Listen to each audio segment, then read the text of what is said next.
iQOO Z10 light എന്ന് പറഞ്ഞിട്ട് പുതിയൊരു ഫോൺ ലോഞ്ച് ആയിട്ടുണ്ട്. ഇതൊരു ബഡ്ജറ്റ് സെഗ്മെന്റിൽ വരുന്ന ഫോണാണ്. ബേസ് മോഡലിന് വില വരുന്നത് 10,000 താഴെയാണ്. അതുപോലെ തന്നെ ഏറ്റവും ടോപ്പ് ആയിട്ടുള്ള മോഡലിന് വില വരുന്നത് 13,000 രൂപയാണ്. ഇപ്പോൾ ഇതിൻ്റെ റിവ്യൂ കാര്യങ്ങളൊക്കെ നിങ്ങൾ ഓൾമോസ്റ്റ് എല്ലാവരും കണ്ടിട്ടുണ്ടാവും. നമ്മുടെ കേരളത്തിലുള്ള പ്രമുഖരായിട്ടുള്ള എല്ലാ ടെക് യൂട്യൂബേഴ്സും ഇതിൻ്റെ റിവ്യൂ അൺബോക്സിംഗ് ഒക്കെ ഇട്ടിട്ടുണ്ട്. അവരിൽ ഓൾമോസ്റ്റ് എല്ലാവരും പറഞ്ഞിരിക്കുന്നത് 10,000 താഴെ വരുന്ന ഏറ്റവും ബെറ്റർ ആയിട്ടുള്ള ഫോൺ ഇതാണ്, ഇതിനകത്ത് ഇല്ലാത്തതായിട്ട് ഒന്നുമില്ല എന്നൊക്കെ പറഞ്ഞിട്ടാണ് എല്ലാവരും റിവ്യൂ ചെയ്തിരിക്കുന്നത്. അപ്പം അതിൽ എത്രമാത്രം സത്യം ഉണ്ടെന്ന് നമുക്ക് നോക്കാം. അതുപോലെ തന്നെ ഈ സെയിം പ്രൈസ് റേഞ്ചിൽ വരുന്ന മറ്റ് ഫോണുകളായിട്ട് കമ്പയർ ചെയ്തിട്ട് നിങ്ങൾ ഈ ഫോൺ വാങ്ങണോ അല്ലെങ്കിൽ മറ്റ് ബെറ്റർ ആയിട്ടുള്ള ഫോൺ ഉണ്ടെങ്കിൽ അത് വാങ്ങണോ എന്നുള്ളൊരു കൺക്ലൂഷൻ കൂടെ ഞാൻ ഈ വീഡിയോയിൽ പറയാം. ഫോണിൻ്റെ ഡിസ്പ്ലേ നോക്കാനാണെന്നുണ്ടെങ്കിൽ 6.74 ഇഞ്ചാണ് ഡിസ്പ്ലേയുടെ സൈസ് വരുന്നത്. IPS LCD പാനലാണ്. അമലോഡ് ഡിസ്പ്ലേയും കാര്യങ്ങളൊന്നും അല്ല. നമുക്ക് ഈ ഒരു പ്രൈസ് റേഞ്ചിൽ അത് പ്രതീക്ഷിക്കാനും പറ്റില്ല. ഫുൾ HD ഡിസ്പ്ലേ അല്ല, HD+ ഡിസ്പ്ലേ മാത്രമാണ് വരുന്നത്. അതുപോലെ തന്നെ 120 ഹെർട്സിൻ്റെ റിഫ്രഷ് റേറ്റും വരുന്നില്ല, നമുക്ക് 90 ഹെർട്സിൻ്റെ റിഫ്രഷ് റേറ്റ് മാത്രമാണ് വരുന്നത്. ഇത് വേണമെങ്കിൽ ഒരു നെഗറ്റീവായിട്ട് പറയാം. നമുക്ക് സെയിം പ്രൈസ് റേഞ്ചിൽ ഫുൾ HD തരുന്ന അതുപോലെ തന്നെ 120 ഹെർട്സിൻ്റെ റിഫ്രഷ് റേറ്റ് ഉള്ള വേറെ ഫോണുകൾ അവൈലബിൾ ആണ്. അത് ഏതൊക്കെയാണെന്നുള്ളത് ഞാൻ വീഡിയോയുടെ അവസാനം പറയാം. ഇവർ തന്നിരിക്കുന്ന ഒരു സ്പെസിഫിക്കേഷൻ വെച്ചിട്ട് അത്രയ്ക്ക് ബ്രൈറ്റ് ആയിട്ടുള്ള ഒരു ഡിസ്പ്ലേ ആകാനുള്ള ചാൻസും കാര്യങ്ങളൊന്നും ഇല്ല. അതുകൊണ്ട് തന്നെ ഒരു ആവറേജ് ഡിസ്പ്ലേ മാത്രം നിങ്ങൾ പ്രതീക്ഷിച്ചാൽ മതി. ഫോണിൻ്റെ പ്രോസസ്സർ നോക്കാനാണെന്നുണ്ടെങ്കിൽ മീഡിയാടെക്കിൻ്റെ Dimensity 6300 എന്നൊരു പ്രോസറാണ് വരുന്നത്. ഈ ഒരു പ്രൈസ് റേഞ്ച് കൺസിഡർ ചെയ്യുമ്പോഴത്തേക്കും കുഴപ്പമില്ലാത്തൊരു പ്രോസറാണ്. പക്ഷേ ഒരു പ്രശ്നമെന്ന് വെച്ചാൽ ഈ സെയിം പ്രോസസ്സറിൽ വന്നിരിക്കുന്ന പഴയ ഫോണുകൾ നോക്കുമ്പോഴത്തേക്കും അതിനൊക്കെ ഉള്ളൊരു മെയിൻ ആയിട്ടുള്ള ഇഷ്യൂ എന്ന് പറയുന്നത് ഹീറ്റിംഗ് ആണ്. നമ്മൾ അത്യാവശ്യം ഹെവി ആയിട്ടുള്ള ടാസ്ക് ചെയ്യുമ്പോഴോ അല്ലെങ്കിൽ ഗെയിം കളിക്കുമ്പോഴൊക്കെ നല്ല രീതിയിൽ ഹീറ്റ് ചെയ്തിരുന്ന ഒരു പ്രോസസ്സറാണ്. അതുകൊണ്ട് തന്നെ ഈ ഫോണിനകത്തും എന്തായാലും ഹീറ്റിംഗ് ഉണ്ടാകാനുള്ള ചാൻസ് ഉണ്ട്. ഏകദേശം 4,30,000 മാത്രം ആൻറ്റൊരു സ്കോർ വരുന്നൊരു ആവറേജ് പ്രോസസർ മാത്രമാണ് വരുന്നത്. ഫോണിൻ്റെ ഏറ്റവും വലിയൊരു പോസിറ്റീവായിട്ട് എനിക്ക് തോന്നിയത് ഇതിനകത്ത് ബാറ്ററിയാണ്. 6000 mAh ബാറ്ററി ഫോണിനകത്ത് വരുന്നുണ്ട്. അതുകൊണ്ട് തന്നെ നല്ല ഹെവി ആയിട്ടുള്ള ബാറ്ററി ലൈഫ് കിട്ടും. അത് ബാറ്ററി 6000 mAh ആയതുകൊണ്ട് മാത്രമല്ല, ഇതിനകത്ത് അത്ര നല്ല ഡിസ്പ്ലേയും കാര്യങ്ങളും വരുന്നില്ല. അതുപോലെ തന്നെ പ്രോസസ്സറും അത്ര മികച്ചതൊന്നുമല്ല. ബാറ്ററിക്ക് അധികം പണിയൊന്നുമില്ല. അതുകൊണ്ട് ഹെവി ആയിട്ടുള്ള ബാറ്ററി ലൈഫ് നമുക്ക് ഇതിനകത്ത് എന്തായാലും കിട്ടും. പക്ഷേ ഈ ബാറ്ററിയുടെ കാര്യത്തിൽ ഒരു നെഗറ്റീവ് ഉള്ളത്, നമുക്ക് 15 വാട്ടിൻ്റെ മാത്രമാണ് ഫാസ്റ്റ് ചാർജർ വരുന്നത്. അതൊരു നെഗറ്റീവ് ആണെന്ന് പറയാൻ കാര്യം വേറെ ഒന്നുമില്ല. 2 മണിക്കൂറോളം മിനിമം എടുക്കും ഈ ഫോണൊന്ന് ചാർജ് ചെയ്ത് കിട്ടാനായിട്ട്. ഞാൻ നേരത്തെ പറഞ്ഞ പോലെ സെയിം പ്രൈസ് റേഞ്ചിൽ നമുക്ക് 33 വാട്ടും 44 വാട്ടൊക്കെ ഫാസ്റ്റ് ചാർജറുള്ള ഫോണുകൾ അവൈലബിൾ ആണ്. അതുകൊണ്ടാണ് ഞാനിതിനെ നെഗറ്റീവായിട്ട് പറയുന്നത്. ഇനി ഫോണിൻ്റെ ക്യാമറ നോക്കാനാണെന്നുണ്ടെങ്കിൽ 50 മെഗാപിക്സലാണ് മെയിൻ ക്യാമറ വരുന്നത്. അതുപോലെ തന്നെ 2 മെഗാപിക്സലിൽ ഒരു ഡെപ്ത് സെൻസറും വരുന്നുണ്ട്. ഞാൻ എല്ലാ വീഡിയോയിലും പറയുന്ന പോലെ തന്നെ ഈ 50 മെഗാപിക്സലിൻ്റെ മെയിൻ ക്യാമറ മാത്രം നമ്മൾ നോക്കിയാൽ മതി. 2 മെഗാപിക്സലിൻ്റെ മാക്രോ ലെൻസ് അല്ലെങ്കിൽ 2 മെഗാപിക്സലിൻ്റെ ഡെപ്ത് സെൻസർ എന്ന് പറയുന്നത് എല്ലാ കമ്പനികളും ഒരു ഗിമ്മിക്കായിട്ട് കൊടുക്കുന്നതാണ്. അതായത് ഞങ്ങളുടെ ഫോണിൽ 2 ക്യാമറ ഉണ്ട് അല്ലെങ്കിൽ 3 ക്യാമറ ഉണ്ടെന്ന് കാണിക്കാൻ വേണ്ടി മാത്രം, ഒരു ഡിസൈൻ്റെ പർപ്പസിന് വേണ്ടി മാത്രം അവർ കൊടുക്കുന്നതാണ്. 10,000 പ്രൈസ് റേഞ്ചിൽ നമുക്ക് ക്യാമറയുടെ കാര്യത്തിൽ വലിയ രീതിയിലൊന്നും പ്രതീക്ഷിക്കാൻ പറ്റിയില്ല. ഓൾമോസ്റ്റ് എല്ലാ ഫോണിലും സെയിം റിസൾട്ട് തന്നെയായിരിക്കും വരുന്നത്. ഇതിനകത്ത് സെൽഫി ക്യാമറ വരുന്നത് 5 മെഗാപിക്സലിൻ്റെയാണ്. അതുപോലെ തന്നെ സ്പീക്കർ നോക്കാനാണെന്നുണ്ടെങ്കിൽ സിംഗിൾ സ്പീക്കറാണ് വരുന്നത്. ഡ്യുവൽ സ്റ്റീരിയോ സ്പീക്കർ കാര്യങ്ങളൊന്നും വരുന്നില്ല. പിന്നെ സൈഡ് മൗണ്ടഡ് ഫിംഗർ പ്രിന്റ് സ്കാനറാണ് വരുന്നത്. അതുപോലെ തന്നെ 3.5 mm ഹെഡ്ഫോൺ ജാക്കും വരുന്നുണ്ട്. സ്പെസിഫിക്കേഷൻ പറയാനാണെങ്കിൽ ഇത്രയൊക്കെയാണ് സ്പെസിഫിക്കേഷൻ വരുന്നത്.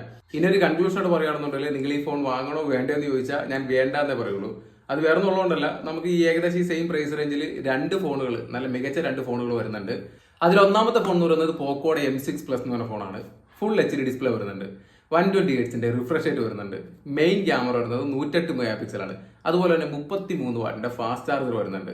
പിന്നെ നമുക്ക് സ്നാപ്ഡ്രാഗന്റെ 4 Gen 2 എന്ന് പറയുന്ന ഇതിനേക്കാളും കുറച്ചൊരു ബെറ്റർ ആയിട്ടുള്ള പ്രോസസർ വരുന്നുണ്ട്. അതുപോലെ തന്നെ IP54 റേറ്റഡ് ആണ്. ഗൊറില്ല ഗ്ലാസ് 3യുടെ പ്രൊട്ടക്ഷനും വരുന്നുണ്ട്.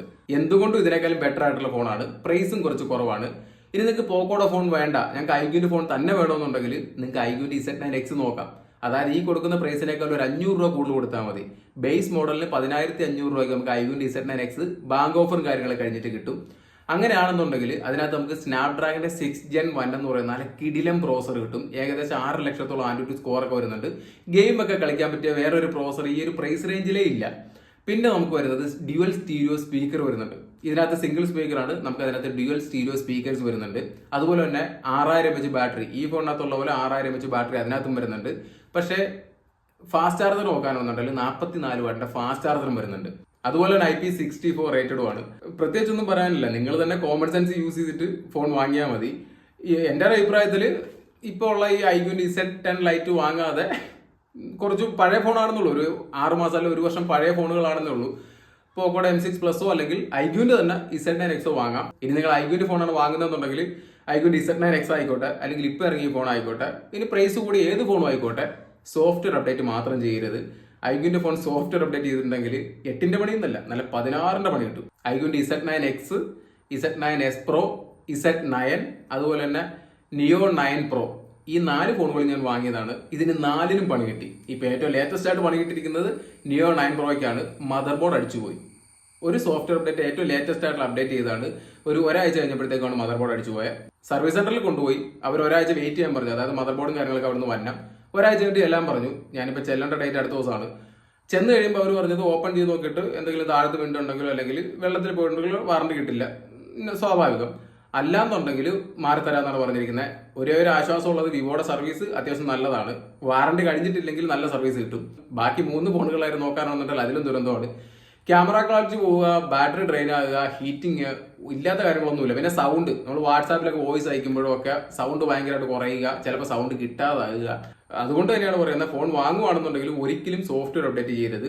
പക്ഷേ എല്ലാവരും കുറ്റം പറയുന്ന ഒരു കമ്പനിയാണ് പോക്കോ. എനിക്ക് പോക്കോയുടെ ഫോൺ വാങ്ങിയിട്ട് ഇന്നേ വരെ ഒരു ഇഷ്യൂ ഉണ്ടായിട്ടില്ല. ഞാൻ ഇഷ്ടംപോലെ ഫോണുകൾ, ചെറുതും വലുതുമായിട്ടുള്ള ഇഷ്ടംപോലെ ഫോണുകൾ പോക്കോടെ യൂസ് ചെയ്തിട്ടുണ്ട്. പക്ഷേ ഇതുവരെ എനിക്ക് ഒരു ഇഷ്യൂ ഉണ്ടായിട്ടില്ല.